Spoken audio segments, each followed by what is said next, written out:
বিশিষ্ট চলচ্চিত্র নির্মাতা এবং পরিচালক মালেক আফসারীর নাম শুনেছেন। উনার একটা পার্সোনাল ব্লগ থেকে আমি ওনার ভিডিও দেখতেছিলাম।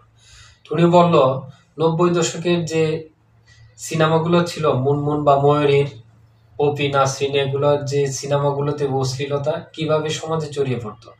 বলতো তখনকার সময়ে ভাই এই ধরনের অশ্লীলতা চলতো। কেন চলতো? সেন্সর বোর্ড ঘুষ খেত। উনি এভাবে বলছেন সেন্সর বোর্ড তখন মাল খেত, মাল। আমরা মাল দিয়ে সেই আহো বাতিজা আহো সিনেমাগুলো চালাই দিতাম। ডিপজলের অশ্লীল ভঙ্গি, ময়ূরীর অশালীন আচরণ এবং মুনমুনের খারাপ ড্রেস আপ, মানে চাল চলন ভঙ্গি ভাঙ্গা, তারপর সমাজকে এমন ভাবে গ্রাস করছিল, তারপরেও এই সিনেমাগুলি কিন্তু অনায়াসে অ্যাভেলেবেল চলতো। গ্রাম থেকে গ্রামাঞ্চল, শহর থেকে শহরাঞ্চলে প্রত্যেকটা অলিতে গলিতে কিন্তু ছড়িয়ে গিয়েছিল। তখনকার সময়ে আপনারা জানেন, যারা ৯০ দশকে ছিলেন তারা বলতে পারবেন, প্রথম ছিল ভিসিআর, লম্বা করে ক্যাসেট, মানে ট্যাপ রেকর্ডারের ক্যাসেটের মতো একটু বড় ছিল। পরবর্তীতে এটার আপডেট ভার্সন এসেছে কোনটা? সিডি। আমরা যারা ৯০ দশকে ছিলাম তারা ভিসিআর কম দেখেছি, কিন্তু সিডিটা তবে পেয়েছি বেশি। এখন প্রশ্ন হচ্ছে তখনকার সময় আসলে মুনমুন ময়ূরী আমরা কিভাবে দেখেছি বা সমাজে অশ্লীলতা কিভাবে ছড়িয়ে পড়েছে। দেখবেন প্রত্যেকটা গ্রামেই, প্রত্যেকটা পাড়াতেই এমন কিছু বড় ভাইচারি থাকবে, মানে বড় ভাইয়েরা থাকবে যাদের কাজ হচ্ছে ভালো কিছুকে প্রমোশন করা, প্রমোট করা, ভালো কিছু ছড়িয়ে দেওয়া। আর কেউ আছে খারাপ কিছুকে ছড়িয়ে দেওয়া বা প্রকাশ করা।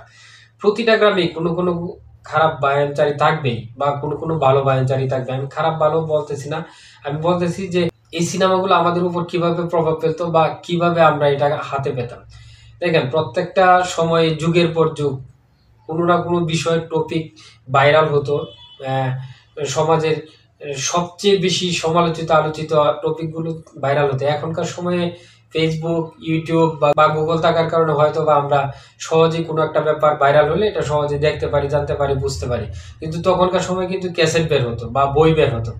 তো এই ধরনের কিছু ক্যাসেট বা বই বের হয়েছিল। ধরেন না এই যে এরশাদ শিকদারের ফাঁসির ব্যাপারটা, ওটা কিন্তু একটা ক্যাসেট বের হয়েছিল। এটা দেখার জন্য গ্রামের যে মা চাচিরা ছিল বা চাচিরা ছিল তারা অধীর আগ্রহে থাকতো। বা ভারতীয় কিছু সিনেমা ছিল অতি সামাজিক, এই সিনেমাগুলো দেখার জন্য তাদের আগ্রহ বা ভিতরে খুব চাহিদা থাকতো।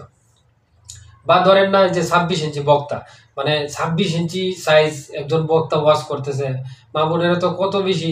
তাছাড়া বিটিভিতে কিছু সিনেমা দিত, কমলার বনবাস, এটা তো বিটিভিতে অ্যাড তাকে জানেন।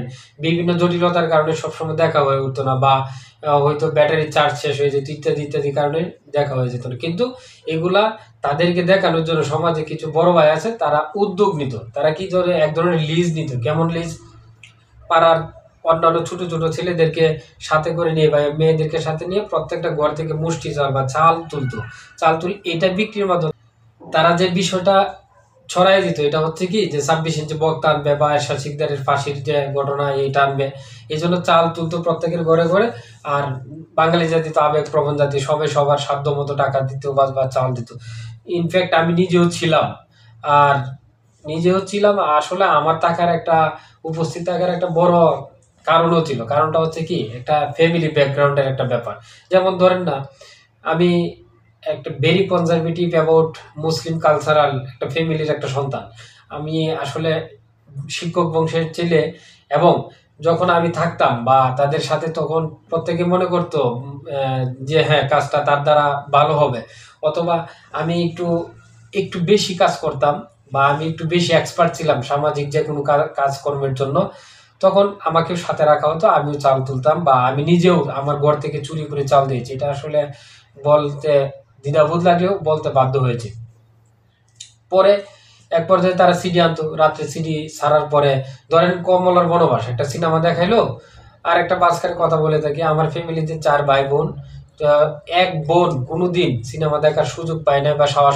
আমরা সবাই মিলে চাল তুলতাম। চাল তোলার পরে সিডি আসতো, সিডি আসার পরে তারা সিডি দেখাইতো। ধরেন কমলার বনবাস বা ২৬ ইঞ্চি বক্তার বক্তৃতা কিছুক্ষণ দেখার পরে ১০টা-১১টা বাজতে কি করতো, মাঝখানে বলে নেই যে এই সিডি প্রোগ্রামটা কিন্তু সারা রাত ছিল।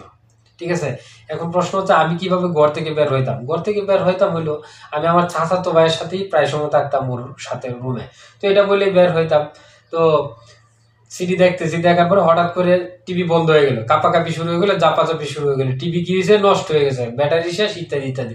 আসলে ঘটনা কিন্তু এই বড় ভাইরাই ঘটাইতো, কারণ কি তাদেরও কিন্তু একটা মিশন আছে, সেই মিশনটা অন্যরকম, পরে বলতেছি। তো পাড়ার যারা এই একসাথে বসছিল, বয়োবৃদ্ধ, যুবক যুবতী, জোয়ান, সবাই কি করলো, বিরক্ত হয়ে এক সময় চলে গেল, যা সিডি দেখবো না। তো এই সিডিটাই আবার আরেকটা রুমে নেওয়া হতো, যেখানে দরজা জানালা লাগাই দিত। কি ইভেন আমরা যারা পরিশ্রম করে সারাদিন টাকা তুলে সিডি আনছি, তাদেরকেও বের করে দেওয়া হইতো। কেন বের করে দেওয়া হইতো, একমাত্র বড় ভাইরাই জানে। পরে একটা রুমে গিয়ে সিডি ছাড়তো, কিন্তু সাউন্ড নাই, নিচে দিয়ে আলো আসতো। যদিও এখন বুঝি আসলে তখনকার সাউন্ড ছাড়া আলুর ঘটনাটা কি। আসলে সমাজে অপকালচার, অপসংস্কৃতি বা খারাপ কর্মগুলো এভাবেই কিন্তু ছড়িয়ে পড়ছে।